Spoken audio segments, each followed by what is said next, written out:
What's good, YouTube family? Crypto Ken, Be More Calculated, back at it again. So we got a nice one for y'all today. We got a 2011 party. So as you can see over to the left, we got the Mac 9, the custom Mac 9. We got the Camo custom stipple. We got the Prodigy. That's definitely custom. Custom parts, custom internals, custom trigger, custom Cerakote. But then we got the new kid to the block. We got the bougie kid, the bougie baby. We got that Sand Viper, and we're about to make it do what it do and see what the big difference is. Is it worth it? Is it not? Let's find out.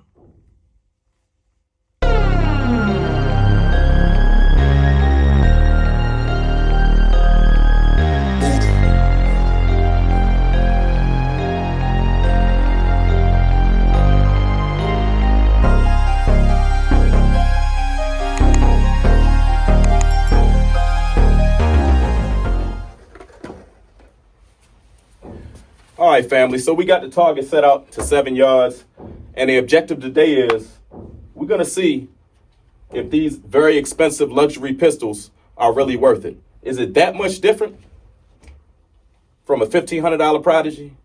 Is it that much different from a $1,000 Mac 9? Now, granted, these have had work done to it, so it's not just stock. So we did, replace the internals and do some work to it, lighten the trigger. We got lighting hammers in them. But we're going to see and put them to the test to see if it's really worth your money to spend, thousands of dollars on a luxury pistol when you got these right here. Now, granted, in my opinion, 2011s are pretty much the Lexus or the Mercedes or Bentleys of pistols, right? And then you have your Toyota Camrys, your Honda Accords, your Glocks, you got your Canics, you know what I mean? But these are just a joy to shoot, they fun to shoot, they are soft shooting.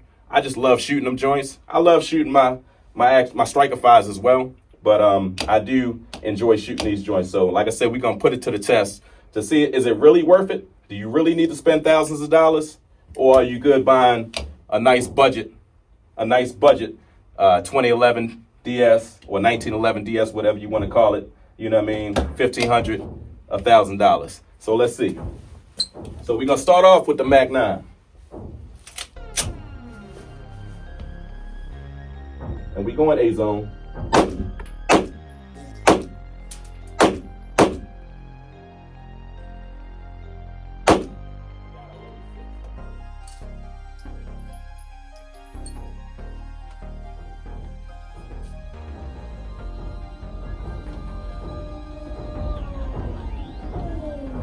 All right. So this was the Mac 9. Not too bad. Could have been a whole lot tighter. Not too bad. So next we're gonna go with the Prodigy and see how well we can group that Prodigy.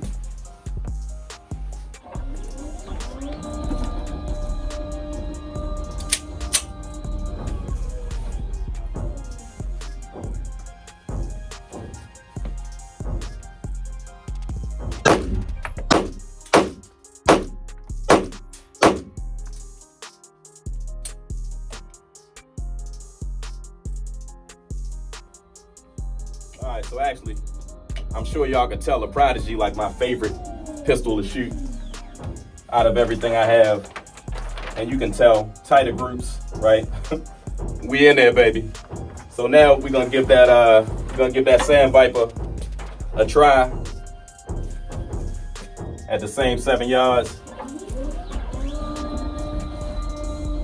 I tell you what, it feels really good though. Like, yo, the gripping on this joint, it feels really good. All right. So,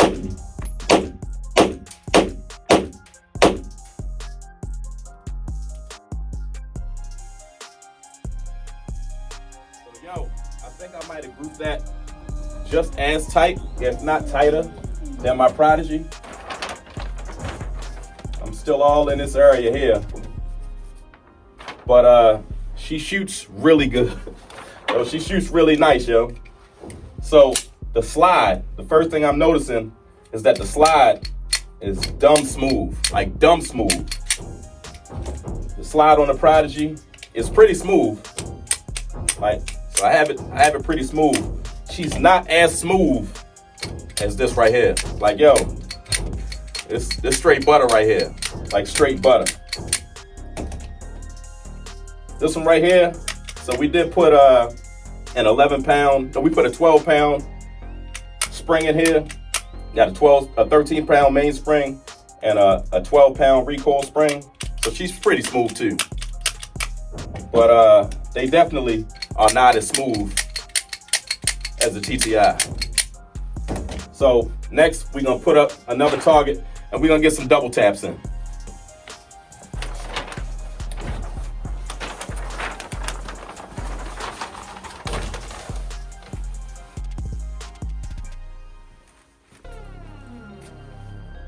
All right, so we're gonna do double taps. We got 6 rounds loaded up in each pistol. We're gonna start to the right and work our way over to the left, or start from y'all side to the left and work our way over to the right. But we're gonna start with the Mag 9 double taps and so on and so forth, just to see how they shoot, what differs between the 3.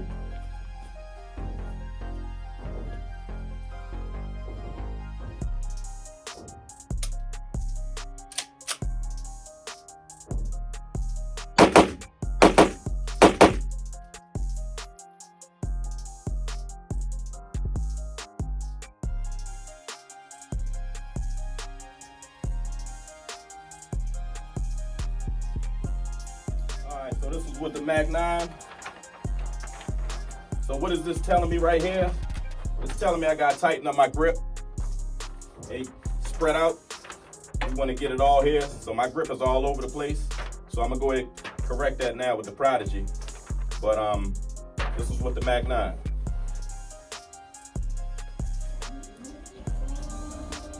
And we still got it pushed out to 7 yards though.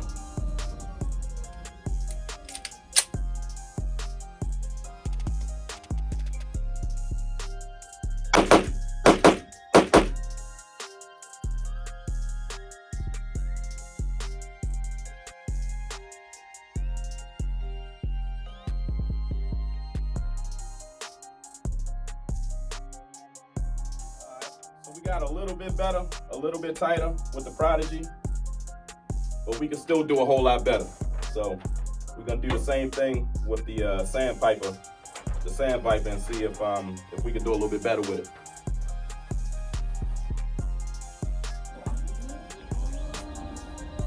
And like I said, I will say, yo, them 2011s, 1911 platform, yo, they just are enjoyable platforms.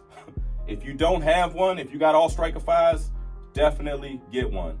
I had a guy ask me, should he get a Prodigy or should he get a steel frame Canic? In my opinion, he already had all the Striker 5s, so I told him, I said, yo, go with the Prodigy. You know what I mean? And also, you know what I mean, just go with what you can afford, but go with the Prodigy. There's ways to build them up to where as though they shoot just like a staccato, right? Or damn near like a staccato, so.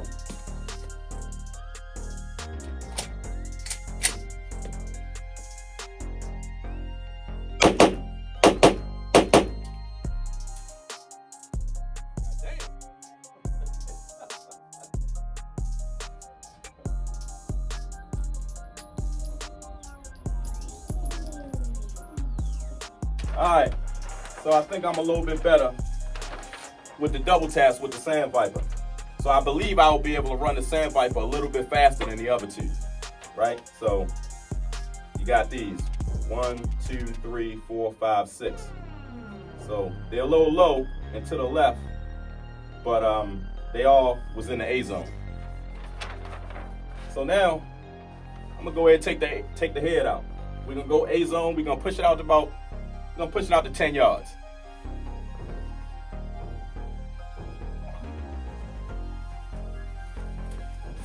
All right, so now we got 10 loaded up in each pistol. We going A zone in the head. So we going up top.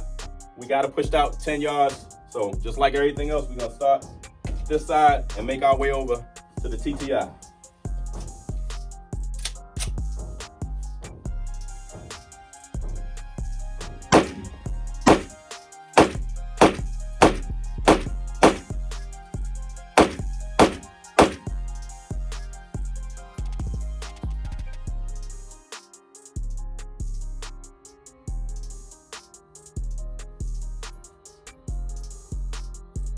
I was a little low with some of the shots. Yeah, I was actually tracking really low actually. So I got all these in the C area. 1, 2, 3, 4, 5, 6, 7, 8, 9, 10. So I got 1 in the A zone, 2, 3, 4, 5. So I got 5 in the A zone, 5 in the C area. So I'm gonna have to bring that up. Shooting a little low with that one.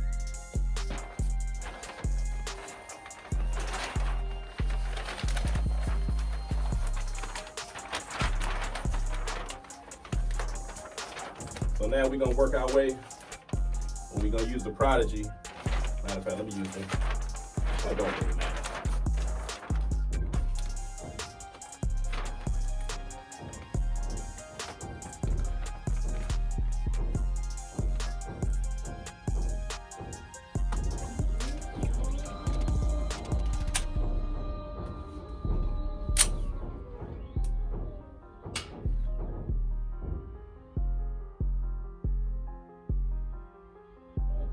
Pushing out of 10.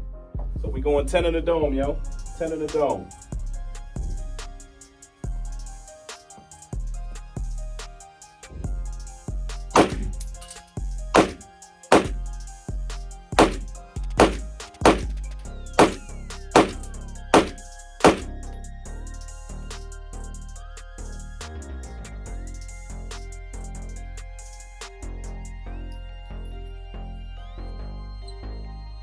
Again, my results are better with the Prodigy.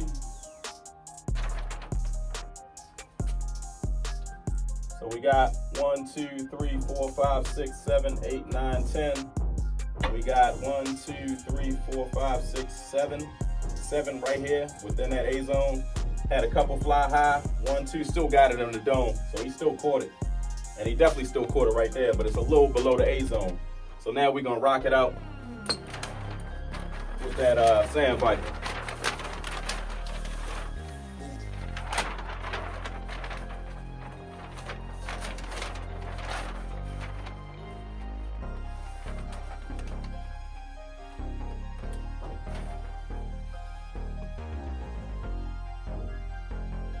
So we're gonna put it at 10 yards, put it at the same distance.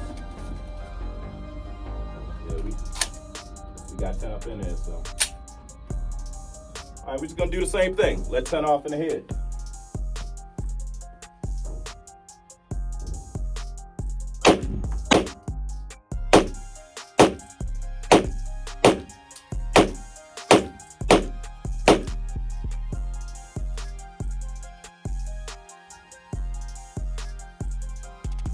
So I had an accidental discharge. One of them joints went high, pulled it by mistake.